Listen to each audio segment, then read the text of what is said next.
I-PAC মামলা শুনানি আজ সুপ্রিম কোর্টে, কি বলবেন? দেখো, কোর্টের প্রসিডিংস চলবে, এরকম হাজার মামলা চলছে কোর্টে। তো সেই জন্য কোর্টে যখন রায় হবে সেটাই মান্য হবে সবার জন্য। কিন্তু এটা তো ঠিক যে যেভাবে মমতা ব্যানার্জি আইপ্যাককে বাঁচাবার চেষ্টা করেছেন, মনে হচ্ছে কিছু একটা রহস্য আছে ওখানে। পুলিশের বদলি নিয়ে রাজ্যে স্বরাষ্ট্র দপ্তরের চিঠি সিইও।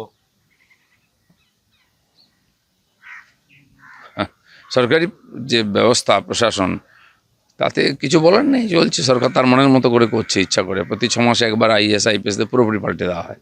কেন হয়, কী ব্যাপার, সেটা কেউ জানে না। তাতে তো ওরা প্রশাসনিক ব্যবস্থা শোধরাচ্ছে না। আজ দিল্লিতে বৈঠক এসআইআর নিয়ে। এসআইআর চলছে, পশ্চিমবাংলা নিয়েই এসআইআর নিয়ে চিন্তা, সারা দেশে হচ্ছে, কোনো চিন্তা নেই।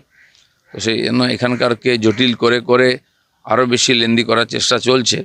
ইলেকশন কমিশন পুরোপুরি চেষ্টা করছে যাতে এটা ঠিক হয়, কিন্তু সরকার, রাজ্য সরকার যদি সহযোগিতা না করে ঠিক সময় আর ঠিকভাবে শেষ করা তো মুশকিল আছে। মুর্শিদাবাদে হুমায়ুন কবির মেয়ের শ্বশুর বাড়িতে ব্যাংক অ্যাকাউন্ট সম্পত্তি ফ্রিজ করলো পুলিশ, মাদক পাচারের অভিযোগে। পশ্চিমবাংলায় পুলিশ যেটা করে বেশিরভাগ রাজনৈতিকভাবে প্রেরিত হয়ে করে।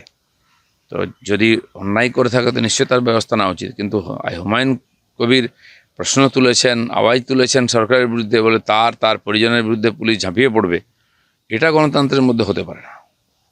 শহরে উদ্ধার বিপুল অস্ত্র, গড়িয়া থেকে বাইপাসে যাওয়ার একটি অটোতে 6টি আগ্নেয়াস্ত্র, 11 রাউন্ড গুলি পাওয়া গেল। 2 বছর আগে সারা পশ্চিমবঙ্গব্যাপী অস্ত্র শস্ত্রের কারখানা তৈরি হচ্ছে। বোমের আওয়াজ, বোম ফাটছে, মারা যাচ্ছে লোকেরা, বাচ্চারা। বন্দুক তো কলকাতায় পাওয়া যাচ্ছে, জেলায় জেলায় পাওয়া যাচ্ছে। তো সারা দেশ থেকে বোম বন্দুক এখানে জমা করা হচ্ছে বোধহয় ইলেকশনটাকে রক্তাক্ত করার জন্য। সেজন্য সরকারের উপর তো ভরসা কম আছে। কেন্দ্র সরকারের নজর রাখা উচিত এখানে, নাহলে তো মুশকিল হয়ে যাবে এখানে নির্বাচন করা আর ভোট দেওয়া।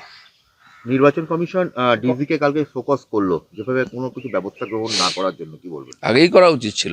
সুপ্রিম কোর্টের রায় সত্ত্বেও নির্বাচন এখানকার ডিজি থেকে আরম্ভ করে পুরো পুলিশ বিভাগ কোনো সহযোগিতা করেনি। যে ধরনের হিংসা হয়েছে এসআইআর শুনানিতে, বা সাধারণ মানুষ এবং বিরোধীদের যেভাবে মারপিট করা হয়েছে, প্রকাশ্যে টিএমসির নেতা এমএলএরা ধমকি দিচ্ছে, মারছে রাস্তায়, আর পুলিশ দাঁড়িয়ে দেখছে।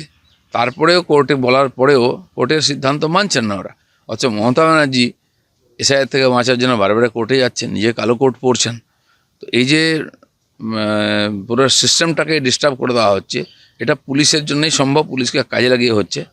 তো আমার তো মনে হয় এরকম পুলিশ অফিসারদের পুরো সাসপেন্ড করা উচিত, বসিয়ে দেওয়া উচিত চাকরি থেকে। চূড়ান্ত ভোটার তালিকা প্রকাশ আরো অনেকটা পিছিয়ে যেতে চলেছে, প্রায় 28 তারিখ হতে চলেছে এমনটাই জানা যাচ্ছে, কি বলবেন? এই যখনই হোক, যতক্ষণ না ওটা পরিষ্কার হচ্ছে, জেনুইন হচ্ছে, ভুয়ো ভোটার বাদ যাচ্ছে, ততক্ষণ পর্যন্ত এই প্রক্রিয়া চালানো উচিত।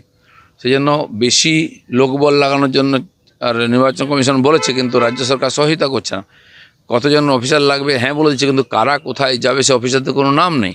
রাজ্য সরকারই চাইছে না এসআইআর ঠিক সময় ঠিকভাবে হোক। গতকাল রাতে রাজারহাটের বিএলওর অফিসে চুরি এবং কাগজপত্র তছরূপ করা হয়েছে। সবই হবে, আমরা জানি। অনেক জায়গায় পঞ্চায়েত অফিস জ্বালিয়ে দেওয়া হয়, অন্যান্য অফিসে আগুন লাগিয়ে দেওয়া হয় যাতে তথ্য সব চুরি হয়ে যায়। তাই বিএলও অফিসকে টার্গেট করা হয়েছে। বিএলও অফিস তার কিছু না, সরকারি অফিস। টিএমসি চাইলে সবকটা লুটপাট করে নিতে পারে।